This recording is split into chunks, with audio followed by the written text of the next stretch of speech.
Hello guys, welcome back to yet another video. This is your review for the Mexican Grand Prix.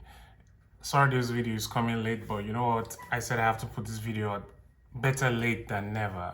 Anyway, so straight into the video. This is going to be a very quick recap of the weekend because I'm also preparing to shoot the video for this week's Grand Prix, which is the Brazilian Grand Prix. But without further ado, let's get into it. Also, if you're new, you're just seeing this video for the first time, kindly like, subscribe, and also share with your friends if you're a lover of Formula One, just like I am. And if you're a returning viewer, thank you so much. I really appreciate the love and support. Don't forget to like and subscribe and share. I really appreciate the support. And I have seen some really encouraging comments from a few people. There's this guy, Lucas. I don't know who you are. Thank you so much. I appreciate your support. Thank you for the encouraging ones. I'll keep putting out videos like this just for people like you. So yeah, the weekend. We're gonna start with FP1. FP1 was this week's session was mainly filled with a lot of rookies. I think there were up to 6 or 7 rookies. I think Behrman was in the car. Behrman had a crash with Albon in FP1. I think it brought out a red flag for a lot of time there, but not necessarily Behrman's fault. I think Albon lost the car a bit, and he kind of blamed Behrman for it, but I think there's something they will just pick over and they'll overlook it, but definitely not Behrman's fault, totally on Albon. A lot of rookies out there. I don't remember all, but I know Behrman was there. Colapinto, I mean, of course, he's a rookie. Pato O'Ward, who was there. I think he also got a 5-second. No, he got a 5-place grid penalty, even though he's not in Formula One, for overtaking under the yellow flag. Because after Albon had that contact with with Behrman, under the, you don't overtake under the yellow flag conditions. So you have to just drive carefully back into the garage where you're meant to park. But then I think he overtook under yellow flag conditions. So he got a 5-second penalty, although he's not in Formula One. And I think the rule is it's going to hang over him until maybe eventually he gets into Formula One. And I think another rookie was Robert Schwartzman. I think so. So yeah, just mainly the requirement of rookies testing out the cars. So most of that session you couldn't take much away from it, but I think Carlos Sainz was the fastest in that session as well. FP2 was about tire testing. It was the longest FP2 session of the year, 1 hour 30 minutes. Pirelli tire test for next year. Hopefully, please, I'm just Pirelli. I don't understand why hard tires are going more than 40 laps in a race. For me, I don't get it. Like, it doesn't make sense. I hope they're going to do something really good next year, because I don't even understand, because like most of the people, in fact, most drivers this past weekend during the race, which I'll get to soon, most of them did 40 laps on the hard tires. Like, why are we doing 40 laps on hard tires? Maximum, it should be not more than 30, 35. If it goes the most 35, that when okay, now I have to come in, I have to come in and change tires. But I hope Pirelli will do something better with the data they've gathered over this weekend. So FP2 was not a representative session, just data gathering for Pirelli. And FP3 was better representative session. I think that was when the McLarens came alive, the Ferraris as well. I was also surprised. Yuki was putting in some good performances throughout the weekend up until that point. Really, I think he was top 3 in FP3 and FP2. Yes, he was. And that was how the FP sessions went. So nothing really outstanding or out of the ordinary. And into qualifying in Q1 now, we had a huge surprise in Q1. We had Sergio Perez. I'll get to Sergio later. And Oscar Piastri, they were knocked out in Q1. Now, I think for Piastri, I think he had a track limit. Was his time deleted? No, I don't think his time was deleted, but I just think it was track evolution that got him. And well, he didn't put in a good lap, and yeah, the lap was not just good enough. So I think he went first on his first run. Then track evolution happened. He went on the second run. The second run was not good enough on new tires, but then he couldn't go again. He didn't have time to go and pit and go out again. So he went on the second run immediately, and yeah, he couldn't just make a better lap. Now, Sergio Perez, on the other hand, put on new sets of tires and still wasn't able to put in a better lap. In fact, his lap was slower than what Oscar Piastri did on already used soft tires. So it's like, honestly, I don't understand why Red Bull are still keeping this guy in the seat. And honestly, it was his Grand Prix weekend, like his home Grand Prix. It was in Mexico. You're a Mexican in front of your fans. At least the minimum should be at least Q2, maybe qualify 10th or 11th position. Well, I guess honestly, I think it's just done for Perez at this point. I think it's just left for him to just retire from the sport, to be honest, because these performances don't make sense. Your teammate is at the front fighting, trying to get points for the constructors, and you're all the way at the back, not helping out at all. So I don't know what Red Bull will do about that. And into Q2, Q2 was actually going well, decent performances from the guys there. Also, Bottas got into Q2. What a performance from him. I think that was one of the things. He was faster than a Red Bull and a McLaren. But and unfortunately, he doesn't have a seat for next year. I think there was rumors I saw over the weekend. Valtteri Bottas might be back in Mercedes next year as a reserve driver. He might be. I think it depends on what Mattia Binotto decides who will be the second driver for Audi next year. That's just Sauber, the current stake F1 team. So whoever will be the second driver, we know Nico Hülkenberg is already one of their drivers for next year. They're trying to figure out who will be the second one. So yeah, maybe it's gonna be a rookie, maybe it's gonna be Bottas. We don't know, but we'll find out in due time. So Bottas was in Q2, although he was eliminated in Q2, and the other guys that were eliminated in Q2, I think both Aston Martins and both V-Cabs. Now Yuki crashed at the end of FP2. Sorry, at the end of Q2. At the end of Q2, and I think a lot of people were improving, especially what's his name? Liam Lawson. Liam Lawson was P12. And at that point, Yuki was P11 when Yuki was trying to, put in a second lap or his final lap for the Q2 session. I think Yuki might have improved as well, but because of the crash, nobody else could finish their lap. And Lawson was on a better lap. I think Lawson would have gotten into Q3 if not for the crash that took Yuki out of it. And that crash caused a red flag, and red flag session did not resume. So into Q3. Now getting into Q3 was quite exciting, to be honest. I think all the big boys went out pushing first, and on the early runs, Max Verstappen had a very, very good lap. I think he was popular in all sectors until Carlos Sainz made his run, and I think he had a very good lap, but it was deleted. The time was deleted for track limits. I think in turn 3 he cut the curb and just went over the grass, and yeah. So if you go over the grass, you're not on track, you know what's gonna come your way. Time was deleted, and that was I think that was the banker lap. So Max went out on his second and final run, and he put in quite the performance. I think I expected him to put in a good lap, but not as good as what he gave. It was quite amazing to see, really, to be honest. I didn't think the car had it in it to maybe even be there. So because he qualified on the front row, he qualified P2 on his one and only lap that could give him something in the race. And Carlos Sainz, oh my goodness, Carlos Sainz has been on fire this entire weekend. I think he topped all the time sessions except FP3, where that was Oscar Piastri. That was why I was more surprised of Oscar Piastri being knocked out in Q1. So yeah, these drivers, I don't know what it is. Anyway, but Carlos Sainz star of the weekend, really, and he had 2 amazing laps, and the second lap, amazing. So at the end of qualifying, Carlos Sainz was P1, Max Verstappen was P2. In P3 was Lando Norris. I expected Lando to be better because I think he had a faster time in Q2 than he did in Q3. So I don't know what that is about. And then there is Charles Leclerc, P4. I don't normally. I think if you watch my preview for the weekend, you would see where I said the Ferraris were the fastest cars. Like I expected a front row lockup for both of them, but somehow I think some kind of mistake Charles made, so he couldn't make it there. And I think in P5 and P6 it was the Mercedes of George Russell and Lewis Hamilton. In P7, Kevin Magnussen with an amazing weekend. P8, I think, who was in P8? I think Pierre Gasly? Was it Gasly? I know Nico Hülkenberg was P10.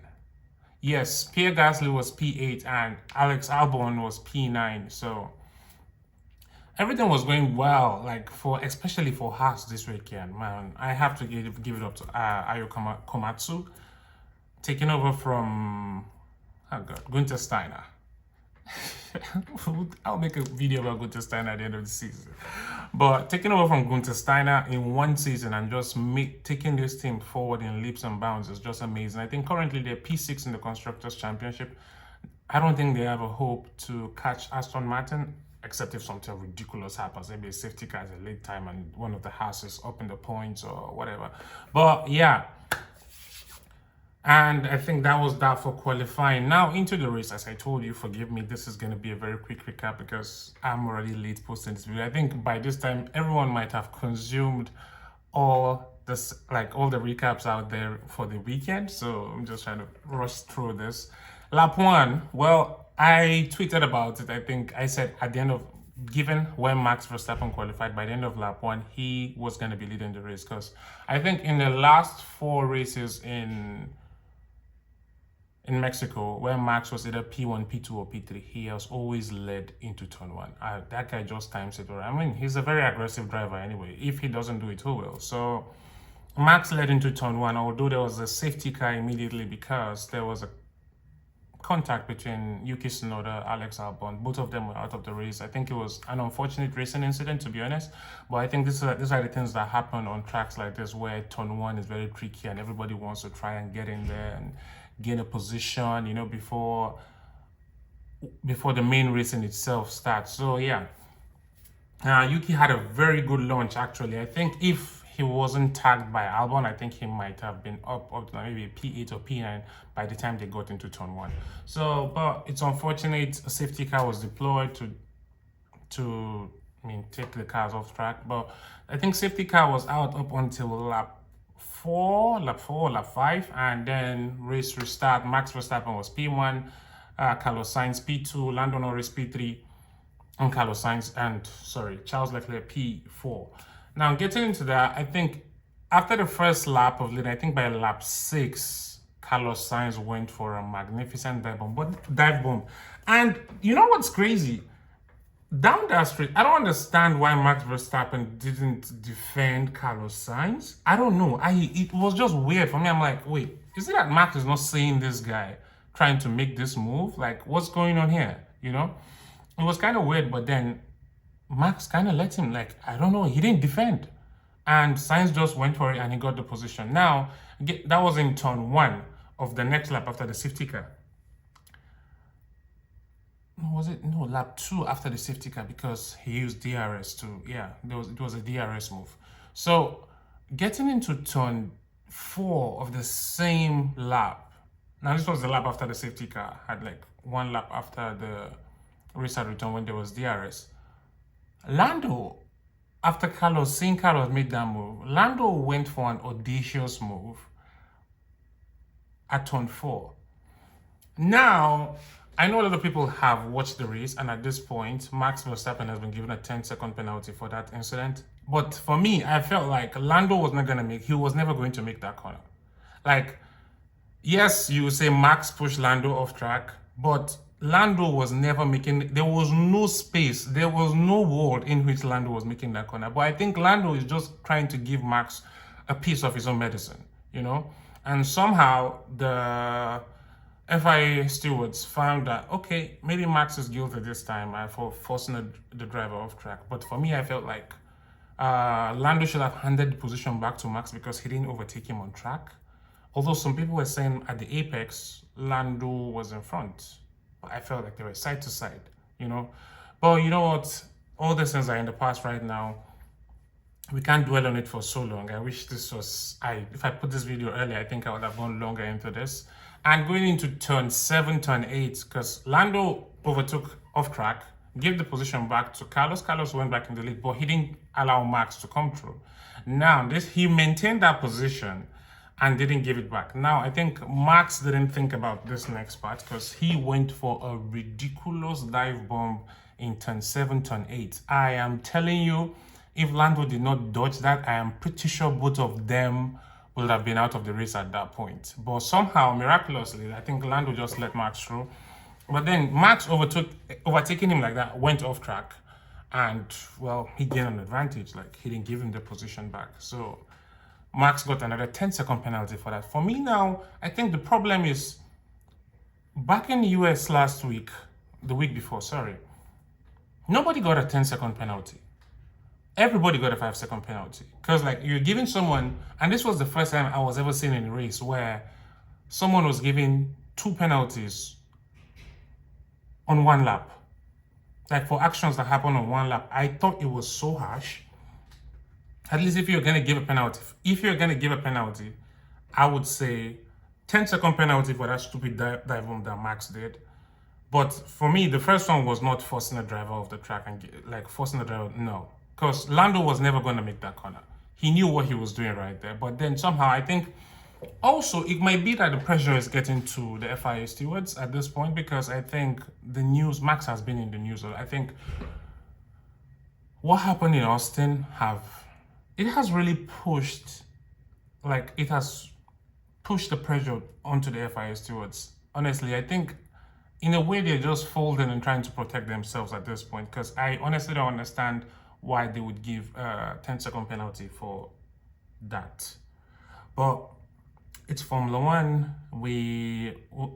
Sometimes it happens and you're like, oh, okay, this is the right decision. And sometimes you're like, oh.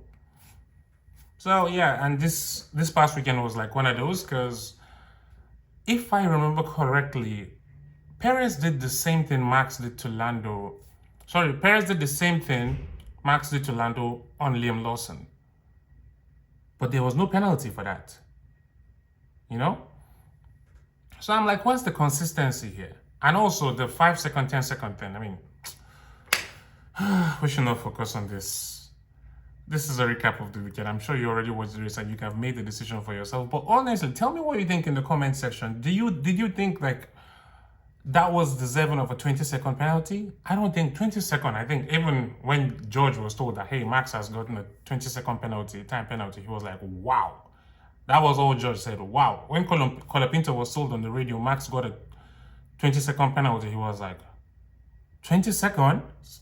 What did he do? You know? And because it's unusual for someone to get 20 seconds on 1 lap. What?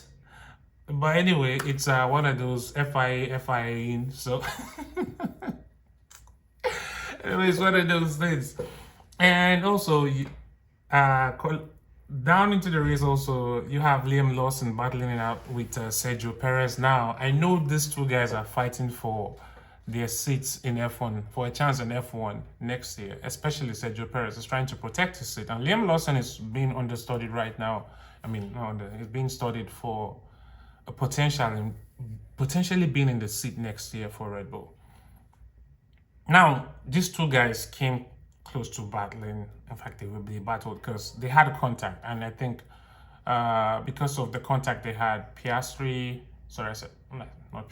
Lawson had a contact with Sergio Perez and damaged the side pod of his car. But then it was, I don't know, the driving between them today was like they were out for each other because they know, okay, this guy is trying to take my seat, you know, and it wasn't nice. It wasn't great to see.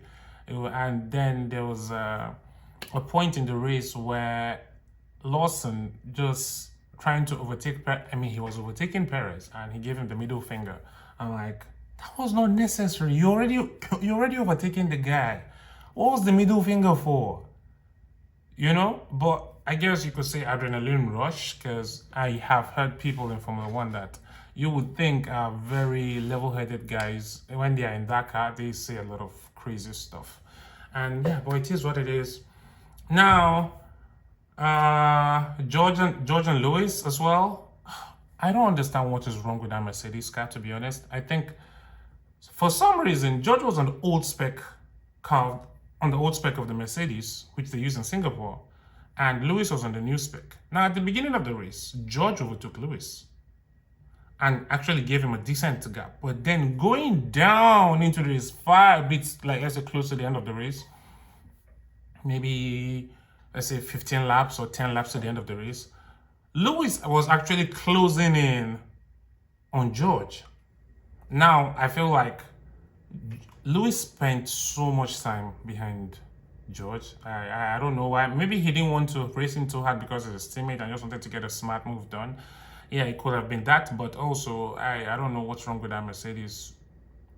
Or what, maybe it's just Lewis just biting his time, like just taking his time to overtake the guy because he had so much laps left. But yeah, eventually Lewis overtook George though for P4 for that P4 position. Now Max Verstappen would have finished P4 if he didn't have the 20-second penalty. Although him not finishing P4 meant Lando didn't win the race. Let me explain. So when Max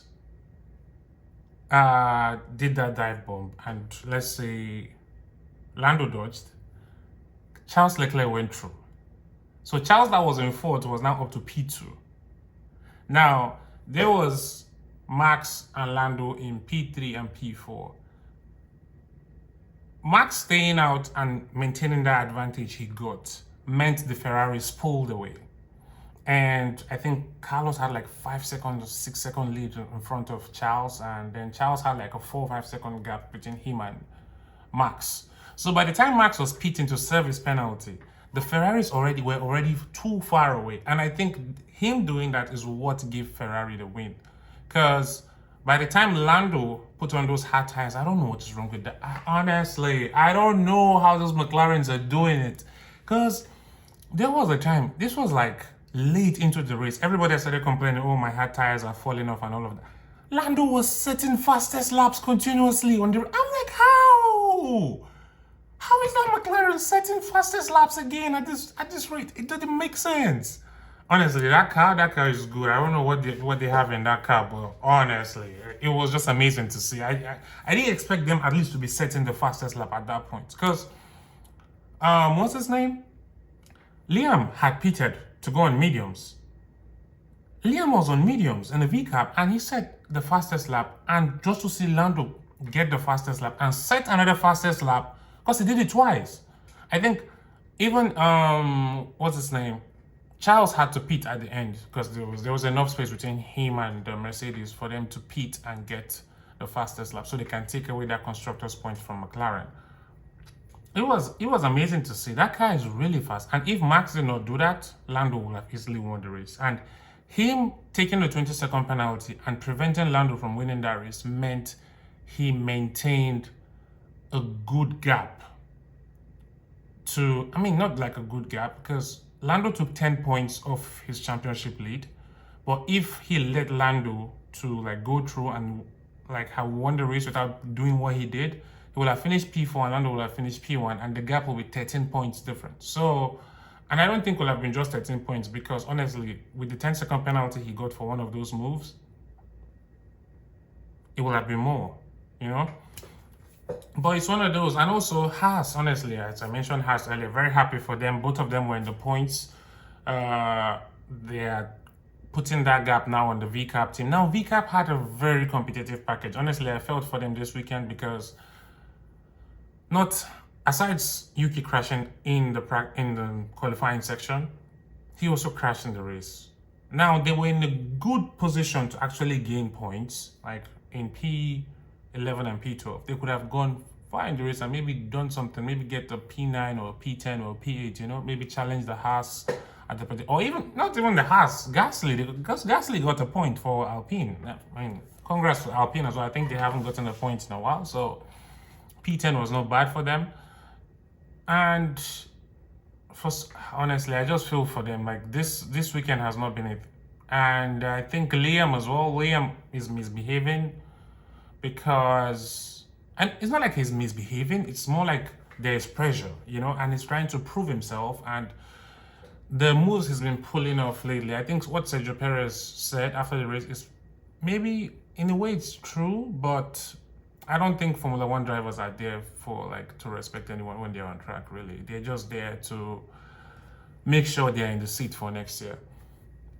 Also, this weekend was Fernando Alonso's 400 Grand Prix. Unfortunately, it didn't end well for him. He started, I think, P13 or P15 in the race. And I think 10-15 laps into the race, he had to retire the car. He couldn't finish. He had a very lovely helmet, though. He had a very lovely helmet, but I mean, what's the point of a lovely helmet if you can't do anything with it in the race, right? So yeah, an unfortunate weekend on his 400 Grand Prix start. He had to retire the car some minutes into the race. Very unfortunate. Well, and also there was a crash between Lawson and Colapinto. I think who got 10-second penalty for that? I think Colapinto got. Yeah, Colapinto got a 10-second penalty for that, and that was when Liam had to put on soft tires to try and get the fastest lap. Change the front wing as well because his front wheel was damaged in the contact they had. For me, I felt like it was a racing incident. I don't think anybody deserved a time penalty at that point. But well, the FIA, I don't know, it's like they were in the mood for giving because they and they gave Colapinto a 10 seconds penalty as well. Very interesting weekend, to be honest. And we have another weekend coming up. Brazil is a sprint weekend, so it's gonna be very interesting. There's been a lot of rumors. Max Verstappen might take an engine penalty in this, right? I think this is the best place for him to take it, really. Because if you want to make an overtake on the track, this is it. Because Qatar, you're not getting anything. You are not getting anything on those McLarens. They're running away. And then there's Vegas. McLaren might be, I don't know if they'll be good at Vegas, but I know Ferrari will be very good at Vegas. Last year, they showed it. So this year, not expecting anything less than that. And then the finale in Abu Dhabi. Abu Dhabi is anybody's race, really. So, yeah. Now into my predictions I had to end this video. The predictions, I think I had Charles on pole, but then he didn't get it. But the other Ferrari got it, Carlos Sainz, so which was, in a way, I was right. It was the Ferrari that would be in front. The Ferrari was going to win. And in P1, I predicted Max Verstappen. No, Max Verstappen finished P6. This was not his weekend with a 20-second penalty. I think even if he didn't get a 20-second penalty, he would not have won the race. And in P2, it was Lando Norris. Lando got Charles. Oh my goodness. I didn't mention this. Charles almost crashed. I think 7 or 8 laps to the end of the race. I think that was when Lando was taking the time lap by lap and he got closer to him. I think there was a 1 second gap between both of them, 1.3, 1.4 seconds between them when he almost lost it going into the long straight heading down to turn 1. That was close. And I think he was very lucky to not have crashed it. Because if he did, I think Ferrari would not have been happy with him. But then, both teams could have put on soft tires to push till the end. And I don't think Sainz would have lost the lead at that point. But then it would have been constructors' point loss for Ferrari, right? But thank God nothing happened. Nothing happened. So there's that. So in the finishing the race, P1, Carlos Sainz, P2, Lando Norris, P3, Charles Leclerc, P4, Lewis Hamilton, P5, George Russell, P6, Max Verstappen, P7 was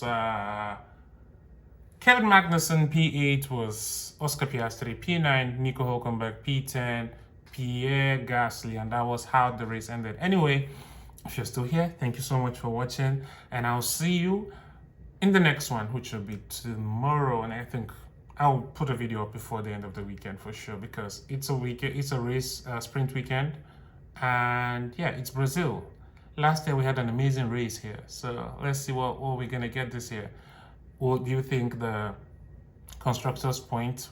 Maybe do you think maybe Ferrari will take the constructors' lead at the end of this weekend, or will Max increase his gap between him and Lando? What do you think? Let me know in the comment section, and I'll see you in the next one. Have a lovely week. Peace.